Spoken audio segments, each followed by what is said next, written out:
7 օր է անցել, ինչ Հայաստանի դատախազության հաղորդագրության համաձայն գլխավոր դատախազ Գևորգ Կոստանյանը դիմել է Ռուսաստանի գլխավոր դատախազ Յուրի Չայկային Գյումրիի սպանդի գործի վարույթը հայաստանյան իրավապահներին փոխանցելու միջնորդությամբ, սակայն առ այսօր դատախազությունը չի հրապարակել ոչ միջնորդության բովանդակությունը, ոչ էլ հայտնի է արդյոք ռուսական կողմը պատասխանել է դրան։ Դեռ փետրվարի 6-ին Ազատությունը գրավոր հարցում է ուղարկել խնդրելով տրամադրել միջնորդության պատճենը, սակայն առ այսօր պատասխան չի ստացվել։ Տեղեկատվության ազատության մասին օրենքը պահանջում է գրավոր հարցմանը պատասխանել հնգօրյա ժամկետում։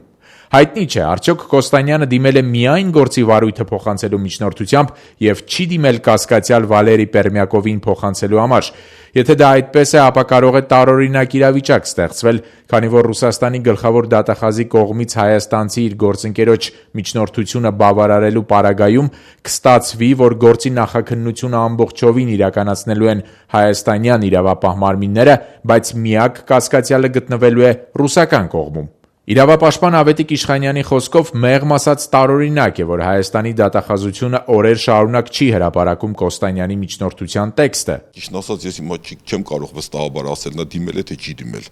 որովհետև ամեն դեպքում նա ինքն էլ գիտի պատասխանը դիմելու դեպքում, որ բացասական է լինելու կամ պատասխան չի լինելու հավանաբար, որ ավելի նվաստացուցիչ վիճակի մեջ է նրան գցում, եւ այս տեսակետից գուցե ավելի լավ կլիներ Հայաստանի համար, որ նա չդիմեր։ Ռուսաստանի գլխավոր դատախազությունը չի պատասխանել Ազատության գրավոր հարցմանը, թե Գյումրիի սպանդի գործի վարույթը հայաստանյան իրավապահներին փոխանցելու միջնորդությամբ դիմել է արդյոք Հայաստանի գլխավոր դատախազը ռուսաստանցի իր գործընկերոջը։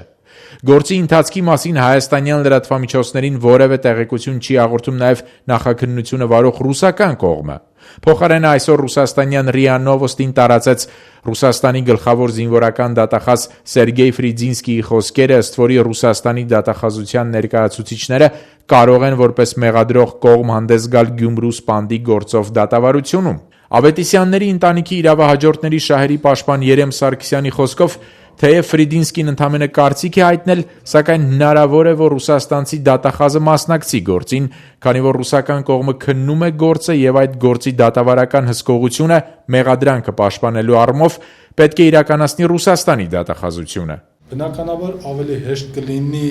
աշխատել հայկական կողմի հետ եւ դա բնական երևույթ է, բայց որևէ խոչընդոտ չեմ տեսնում նաև ռուսական կողմի հետ աշխատելու։ Ուղղակի ես գտնում եմ, որ ամեն դեպքում քննությունը պետք է իրականացնի հայկական կողմը եւ նաև ցանկություն եւ որոշ առումով նաև պահանջ, որպեսզի հենց հայկական կողմն էլ ամբողջական վարույթը քննի եւ իրականացնի քրեական հետապնդումը։ Հանցագործությունը Հայաստանի տարածքում։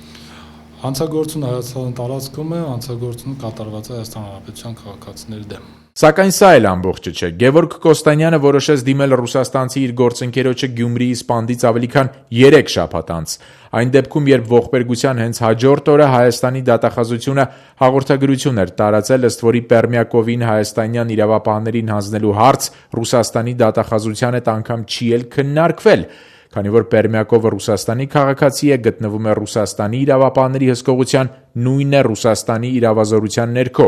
եւ Ռուսաստանի սահմանադրության համաձայն այդ երկրի քաղաքացին չի կարող հանձնվել այլ պետության։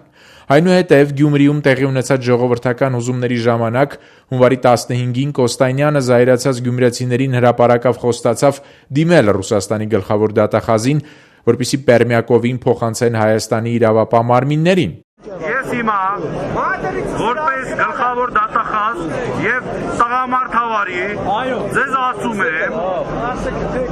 որ ես 100%-ով միանշանակ դիմելու եմ այս պահանջով Ռուսաստանի գլխավոր դատախազին։ Մինչ այժմ հստակ չէ, եթե Պերմյակովն ու գործը Ռուսաստանի իրավազորության ներքո են եւ միակ կասկածյալն էլ չի կարող փոխանցվել Հայաստանին, ինչպես մեկ ամիս առաջ համոզված էին Հայաստանի դատախազությունում, ինչպես ստացվեց, որ բողոքի ցույցերից հետո դատախազության համար հիմքեր հայտնվեցին ռուսներին դիմելու համար։ Ավետիք Իշխանյանի խոսքով նախ անհասկանալի է, թե արդյոք իրավական հարցերում Գևորգ Կոստանյանը շարժվում է օրենսդրությամբ, թե տղամարդու խոսքով։ Կամ իրավական հիմքեր կան եւ դու դիմում ես ռուսական կողմին, կամ այդ հիմքերը չկան։ Ինչ կապ ունի այստեղ տղամարդու խոսքը, ընդգծեց Իշխանյանը։